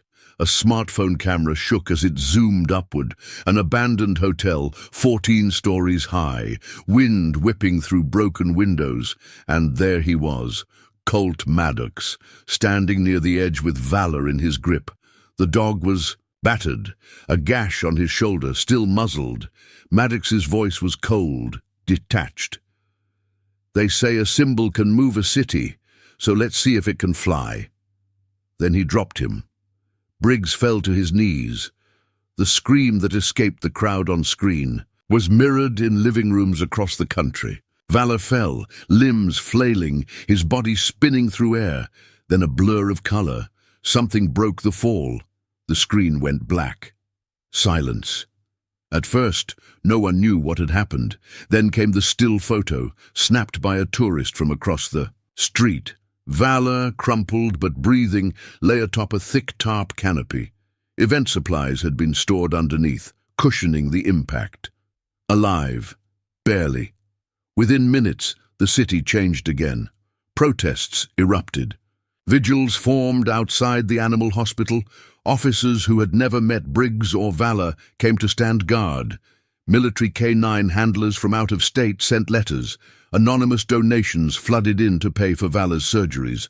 One girl, no more than 6, stood outside the hospital gates holding a sign. "Please don't let him die. He's our hero." Briggs sat by Valor's side that night. Tubes ran from the dog's snout. His ribs were broken. His leg was shattered, but his chest rose. "And Vel, you gave them something no one else could," Briggs whispered. "And I swear, Valor, he won't get away with it." They were old men in camo jackets, mothers with their children, retired cops, young men with tattoos who had seen too much, too early. Ordinary people who, for the first time in weeks, had a reason to believe they weren't powerless. Briggs had, barely slept. The image of Valor, wrapped in bandages and unconscious, was etched into his memory like a scar. But that pain had become fuel for something bigger than vengeance. This wasn't just about Valor anymore. This was about the soul of their city. He raised his voice. "They tried to make us afraid. They tried to tell us this city doesn't belong to people like you, like me. But that symbol lying in the ICU right now, he says otherwise. That dog didn't give up, and we won't either." Applause. Not the kind you hear in stadiums. No, this was smaller, sharper, the kind that comes from hands blistered by labor, from people who had forgotten what standing up even felt like. By midday, patrol teams were forming. Volunteers paired up and walked their blocks with purpose. Briggs' network had grown into a quiet army of watchers and protectors. No weapons, just vigilance. The Iron Fangs didn't rule the shadows anymore. In a small warehouse just east of Grand Avenue, Maddox stood before his own crew, leaning against the hood of a blacked-out muscle car. His jaw tight, his eyes bloodshot from rage and humiliation. Someone had dared to survive him. Not just survive, come back stronger. That dog had taken the breath out of his lungs, not by dying, but by living. "Tell me what we lost," he barked, slamming a fist into the hood. 2 warehouses got flagged. "We had to pull 3 guys off the street because neighbors started eyeing them," one of his lieutenants muttered. "And Briggs?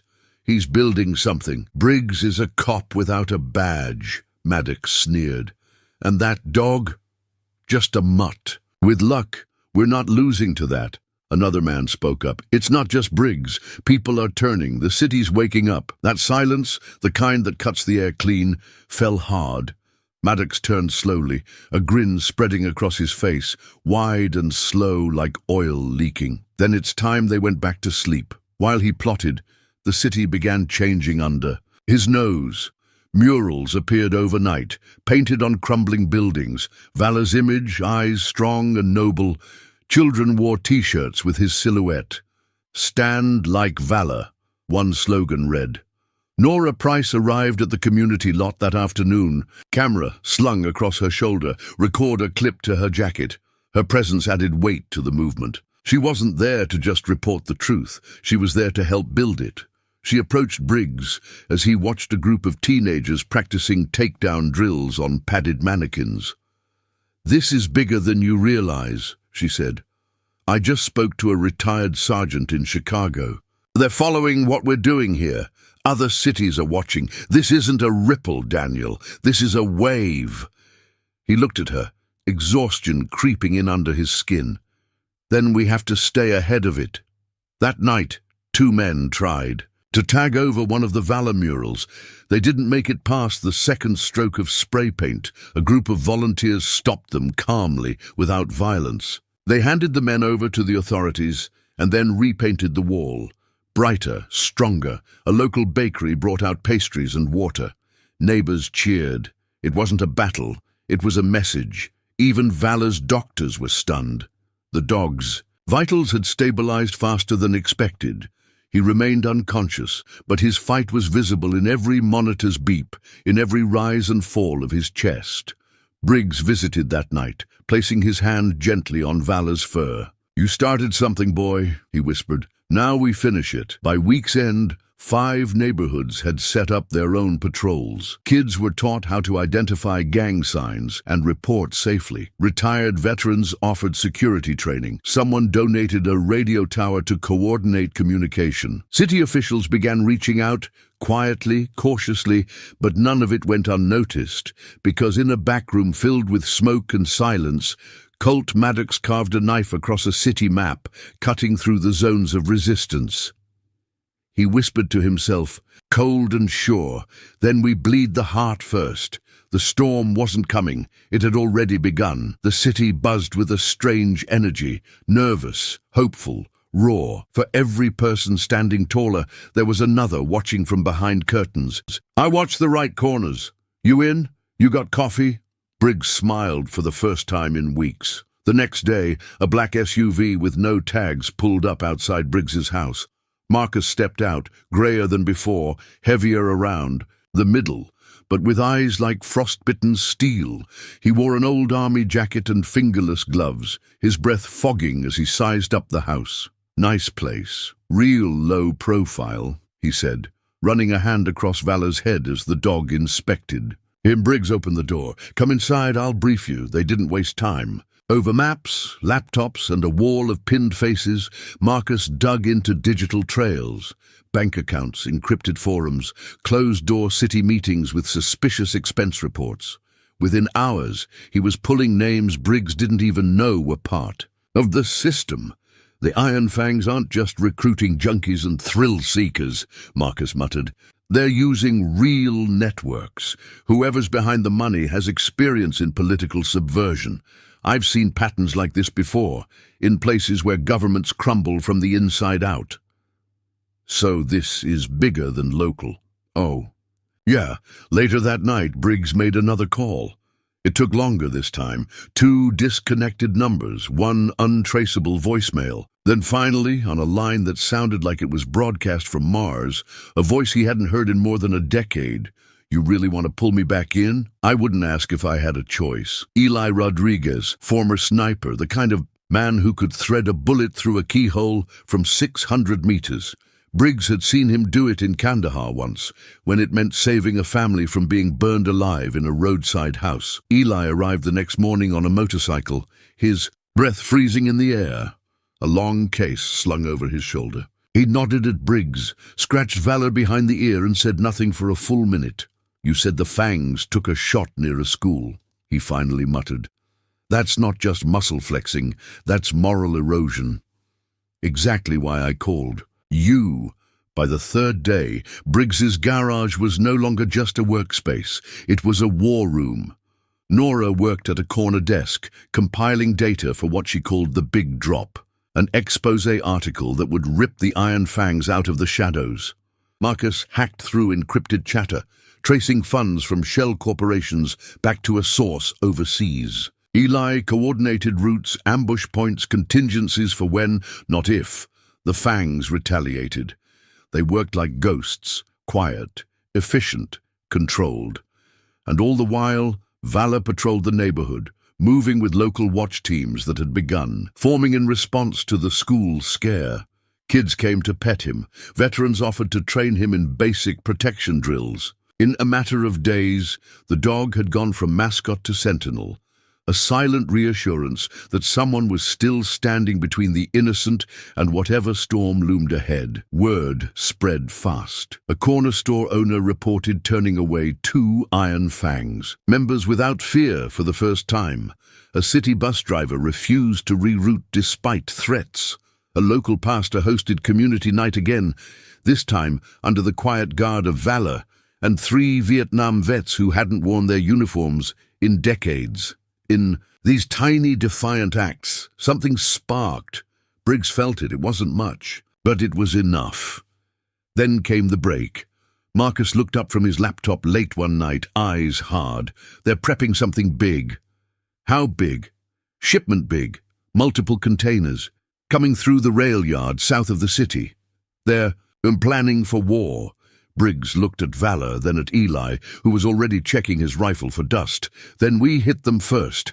The sun cracked over the rooftops of St. Louis, coloring the sky in hues of gold and fire, but it brought no warmth. Not today. Not in a city that was starting to feel more like a battlefield than a home. Overnight, word had spread like lightning across neighborhoods and precincts alike. Valor was alive. Broken, yes, but breathing. That dog had survived a 14-story fall with nothing but a frayed tarp and a miracle. The entire country had seen it happen. And now, the entire country was watching what would happen next. Daniel Briggs stood in front of a folding table set up at the edge of the Jefferson Park community lot. Behind him, boxes of supplies were being unloaded. Vests, radios, and training. Dummies shaped like attackers. Across from him a crowd had gathered. But I've got Valor, she let out a dry laugh. That dog's worth more than half this city's police force. I'm in. The next morning, Briggs and Nora met in a diner on the outskirts of town, the kind of place where the waitress knows when you want your eggs before you order. Nora wore jeans, combat boots, and a leather jacket worn thin at the elbows. Her red hair was tied back, and her eyes scanned the room as if bullets might fly any second. They shared information in hushed tones over coffee and hash browns. She had contacts in City Hall, people who whispered about council members taking bribes, about permits being pushed through with no signatures. She showed him photos of men in Iron Fangs patches standing beside officials, shaking hands at ribbon cuttings. They're buying legitimacy, she said. Briggs nodded.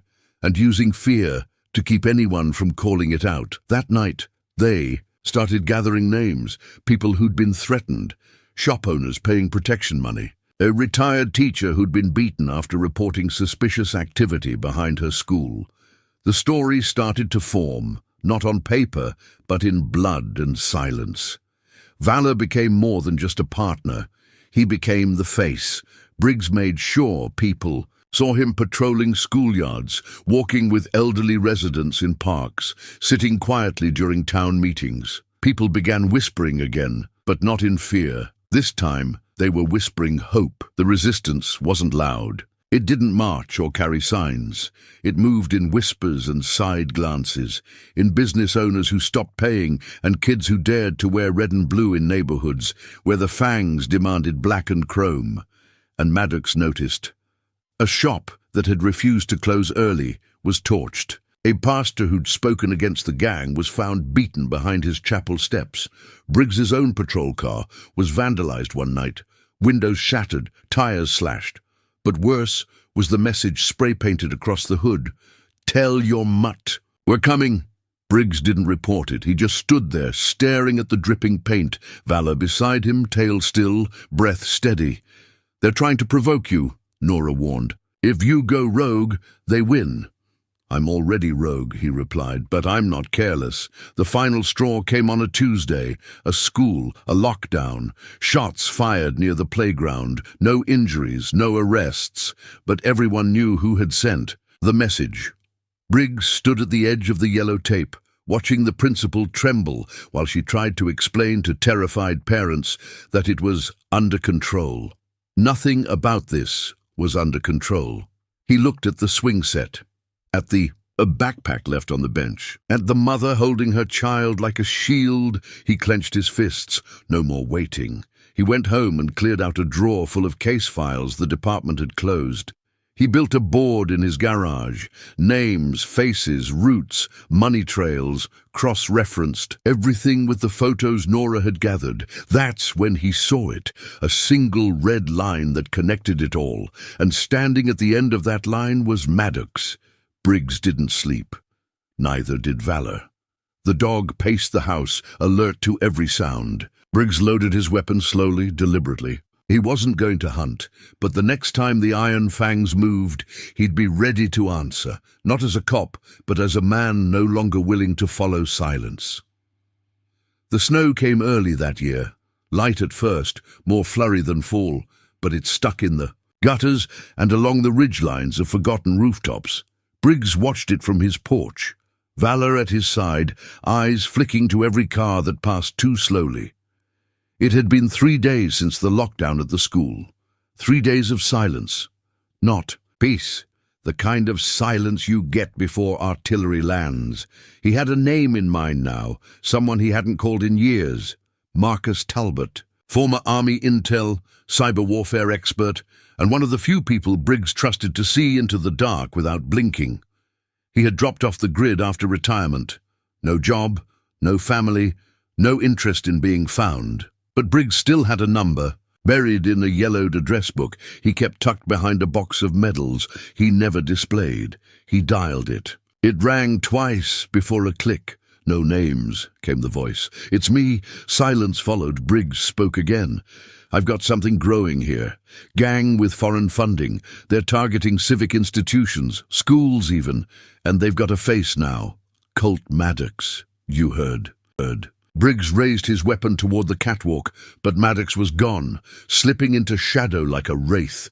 It wasn't cowardice, it was calculation. One of the bikers lunged toward Valor with a crowbar. Briggs didn't think. He fired. The man collapsed, weapon clanging to the floor. Silence settled, abrupt and suffocating. Backup arrived late. Too late. Briggs stood, sweat mixing with the dust on his face, his hands shaking not from fear but fury. He walked to where Valor stood over the groaning. Man he'd subdued. The dog's teeth were bared, fur bristled, but his control remained absolute. "You okay?" Briggs knelt beside him. Valor panted, ears twitching, no blood on his coat, no limps. Briggs breathed easier, but the victory felt hollow. The cops rounded up the remaining men, cuffing and dragging them out one by one. Some sneered, some spat. Not one of them said a word about Maddox. Briggs leaned against the doorway, staring at the exit where Maddox had disappeared. He remembered that look from the war, the look of someone not surprised by failure. Because failure wasn't the end, it was just a recalibration. Maddox hadn't lost anything. If anything, he'd gained something. He'd seen the dog, and he hadn't flinched. At the precinct, Briggs filled out his report in silence, typing the words like confessions he didn't want to admit. Suspect Colt Maddox escaped on foot. Valor. Neutralized a hostile armed with a blade. 3 suspects in custody, 4 others fled. Later, at home, Briggs sat on the porch of his small 1-story brick house, Valor beside him on the step. The wind had picked up. He sipped a lukewarm beer, the kind he only drank after deployments, the kind that tasted like smoke and memories. Across the street, porch lights flickered on and off, timers set to make people feel safe, but nothing about the night felt safe anymore.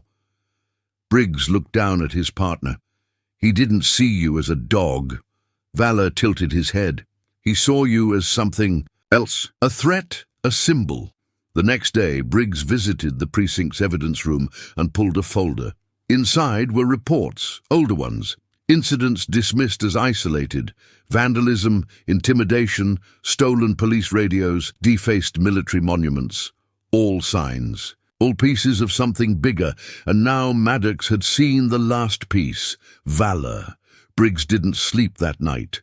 He sat with every light off, window open, pistol on the table. Because for the first time since he'd come back from his last deployment, Daniel Briggs knew something was coming, and it wasn't just another bust. The department wanted him to let it go. Chain of command, they said. No jurisdiction, they repeated. But Briggs had been in too many war zones to pretend he didn't know when something was boiling under the surface. He'd seen the patterns before, in cities torn apart by insurgents, in villages slowly overtaken by those who struck from the shadows. And now he was watching St. Louis breathe that same anxious breath one day at a time. He sat in his kitchen, lights off, Valor at his feet. It was just after midnight, and the house was silent, save for the occasional creak of old pipes, and the soft whine of the dog's breath. On the table were maps, printed, folded, marked with circles in red ink, places where the Iron Fangs had been spotted, warehouses, bike shops, schools, churches, even a city park. They were expanding like mold in damp walls, quiet, steady, unstoppable. Briggs sipped stale coffee, his fingers tapping over a stack of incident reports that no one had wanted to investigate.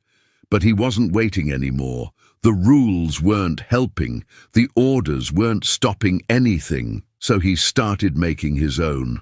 The first person he called was Nora Price. He hadn't spoken to her in years, not since the funeral of a mutual friend, another Marine who didn't make it back in one piece. Nora had once been a fierce war correspondent, but when the cameras moved on, she stayed behind, embedded with Marines, then home again, lost and restless like so many others. Now she worked for a local paper, the kind no one really read unless their names were in it. She answered after the third ring. Her voice was groggy but still edged in steel.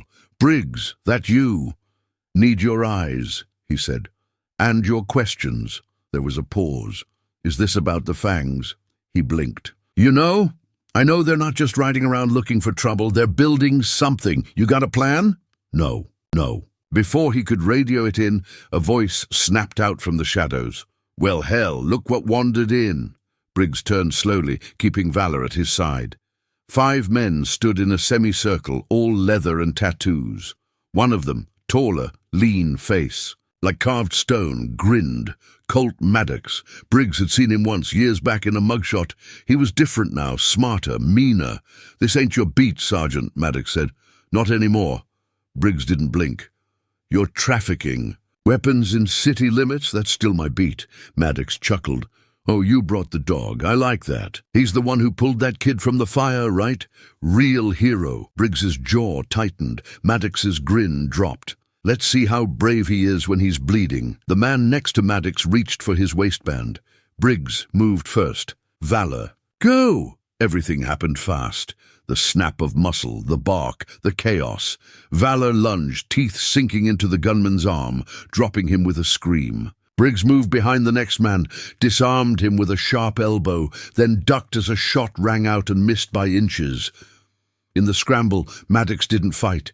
He watched, then slipped out through the back, like smoke through cracks when it was over. Briggs was winded, bruised, and boiling with frustration. But he was alive, so was Valor, and Maddox was gone. As he knelt beside his partner, checking him for wounds, Briggs couldn't stop his hands from trembling, not from adrenaline, from something colder, something darker. He'd seen it in Maddox's eyes. That look wasn't just hate, it was mission. Briggs scratched behind Valor's ear, voice low. "This ain't just a gang, this is a war." He stood and looked at the skyline, the sirens echoing toward them once more, and for the first time in years, Daniel Briggs didn't feel like a cop. He felt like a soldier again. The warehouse sting should have shut the whole operation down. At least that's what the department had hoped. But Briggs knew better. He'd been in combat long enough to know that cutting off a snake's tail only made it angrier. And this snake, the Iron Fangs, had a head full of venom and a leader who never flinched. That night, he sat in the squad SUV outside a derelict strip mall, Valor's silhouette steady beside him in the passenger seat. The city buzzed in low, Frequencies, the dull hum of traffic, the pop of distant fireworks or gunshots, it was hard to tell anymore. Briggs had the warehouse address circled on a printed map and 3 red markers pinned on surrounding buildings. Word on the street said the Iron Fangs were moving something big again. He checked his watch. Midnight. The air was heavy. No breeze. Just the kind of stillness that sets off every warning bell in a man's gut. He looked at Valor. "You ready?" The dog answered with a quiet whine and a focused stare out the windshield. They moved under cover, through back alleys where the pavement cracked like old scars. Briggs approached the warehouse side entrance, crouched low, and tapped twice on the concrete. Valor's body went tense, then forward, tracking scent, sound, presence.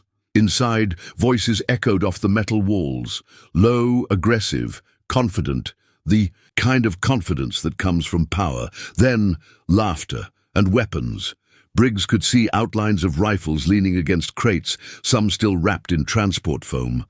There were at least 7 men. No one had noticed them yet. He backed off and radioed it in.